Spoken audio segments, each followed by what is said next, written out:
এখানে চলছে মুক্তিযোদ্ধা মন্ত্রণালয়ে, সেটা হচ্ছে কোটা বিষয় নিয়ে বিগত আন্দোলনের একটা প্রধান বক্তব্য ছিল মুক্তিযোদ্ধা সন্তানদের কোটা। মুক্তিযোদ্ধার সন্তানের কোটায় সরকারি এবং আধা সরকারি প্রতিষ্ঠানে কতজনের চাকরি হয়েছে তার একটি তালিকা প্রস্তুত করা হচ্ছে। তালিকা প্রস্তুত হয়ে যাওয়ার পরে আশা করি আমরা আপনাদের সামনে হাজির হব, আপনাদেরকে পুরো বিষয়টি জানাবো। সেখানে যাদের চাকরি হয়েছে তারা প্রকৃত মুক্তিযোদ্ধার সন্তান কিনা, ন্যায্যভাবে হয়েছে কিনা, বিষয়টি আপনাদের কাছে উপস্থাপন করব। কাজ হচ্ছে না তা না, বহুবিধ আইন ওখানে করা, মামলা আছে, মোকদ্দমা আছে, প্রায় 3700 মতো মামলা পেন্ডিং আছে, যেখানে রিট করা আছে। এই মামলাগুলোকেও এখানে অ্যাড্রেস করা হবে। মুক্তিযোদ্ধা মন্ত্রণালয় এবং মুক্তিযোদ্ধা হওয়ার প্রক্রিয়ার মধ্যে এটা প্রাতিষ্ঠানিক বিষয় ছিল, যেটা হচ্ছে জাতীয় মুক্তিযোদ্ধা কাউন্সিল নামে এটা গঠন করা হয়েছে। জাতীয় মুক্তিযোদ্ধা কাউন্সিল এই মুক্তিযোদ্ধা কারা হবেন না হবেন সেটা নির্ধারণ করে দিত। মন্ত্রণালয় শুধু ওই তাদের নির্ধারিত হওয়া বিষয়টি এক্সিবিশনে কাজ করতে, এই বিষয়টা আছে। এটার আইনগত বিষয়গুলো খতিয়ে দেখা হচ্ছে।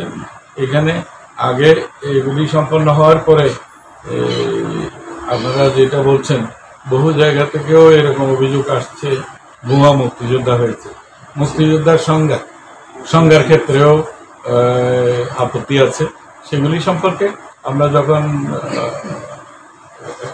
একটা পর্যায়ে যাব তখন আপনাদের ডেকে জাতিকে জানিয়ে দেওয়া হবে। অবশ্যই সব কিছুই হবে যাতে ন্যায্যভাবে মুক্তিযোদ্ধারা তাদের সম্মানটা ফিরে পায় এবং মুক্তিযুদ্ধ তো আমাদের জাতীয় জীবনে অনন্য ঘটনা। এটাকে তো আমরা হাসি মস্করা দিয়ে কিংবা অবহেলা দিয়ে তো এটাকে আমরা নষ্ট করতে পারি না। এরকম জাতির এর চাইতে গৌরব উজ্জ্বল, এর চাইতে ত্যাগ আর বীরত্বের মহিমা জাতির কাছে তো আর আসে না। সুতরাং এটাকে যারা সত্যিকারের মুক্তিযোদ্ধা তারা ওইটাই ফিরে পেতে চায়, তাদেরকে আকুতি তাদের এটাই ফিরে পাওয়া। আমি ধন্যবাদ। মুক্তিযোদ্ধা মন্ত্রণালয়ের বিষয়টা আপনাদের সামনে পরবর্তী পর্যায়ে, যদি কেউ মুক্তিযোদ্ধা না হয়ে মুক্তিযোদ্ধা সুবিধাদি গ্রহণ করে থাকে, এটা তো শাস্তিযোগ্য অপরাধ, এটা তো প্রতারণা করেছে জাতির সাথে। যেটা না, যারা সত্যিকারের মুক্তিযোদ্ধা তারা অপমানিত বোধ করছে এই বিষয়টা নিয়ে, এগুলি থেকে তাদের মুক্তি পাওয়া উচিত, তাদের পরিত্রাণ পাওয়া উচিত। আশা করছি আমাকে অনেক বেশি সময় এই ত্রাণ মন্ত্রণালয়ে দিতে হচ্ছে। এটা অগ্রাধিকার ভিত্তিতে এটা বিষয়টি সামনে আসছে।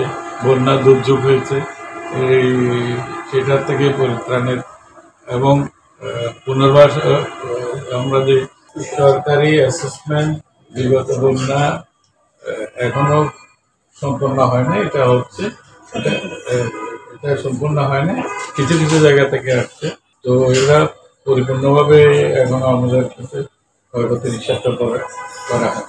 আগামী 17 তারিখের দিকে এটা সম্পূর্ণভাবে আমরা জানাতে পারবো। কিছু সমন্বয় করার জন্য পুনর্বাসনের প্রক্রিয়া পদ্ধতি এবং পুনর্বাসন যেগুলি যে সকল মন্ত্রণালয়, সংশ্লিষ্ট মন্ত্রণালয় থেকে করা হবে, সব কিছু সমন্বয় করার জন্য একটা কমিটি গঠন করা হয়েছে কেন্দ্রীয়ভাবে এই মন্ত্রণালয়ের নেতৃত্বে। এটা জেলা পর্যায়ে হচ্ছে কমিটিটা এবং এটা থানা পর্যায়ে হবে, উপজেলা পর্যায়ে হবে। এখানে সবাইকেই রাখা হয়েছে, ছাত্র সংগ্রাম পরিষদের প্রতিনিধি রাখা হয়েছে, মহিলা প্রতিনিধি রাখা হয়েছে, এনজিও প্রতিনিধি রাখা হয়েছে, যারা অর্থ ঋণ দানকারী সংস্থা তাদের রাখা হয়েছে, যারা মাইক্রো ক্রেডিট ক্ষুদ্র ঋণ প্রোভাইড করে তাদেরকেও রাখা হয়েছে। সর্বস্তরের প্রতিনিধিত্ব এই কমিটিগুলোতেই থাকবে। তারা স্থানীয় পর্যায়ে যে পুনর্বাসন কার্যক্রম হবে সবকিছু মনিটর করবে, এরা দেখবে এবং এটা আমরা কেন্দ্র থেকে এখান থেকেই তাদের চাহিদাগুলা আমরা সবসময় তাদের নিরূপিত চাহিদা আমরা এখান থেকে করব। সাধারণত সরকারি হিসাবে 21 দিনের লাগে এটা আসতে।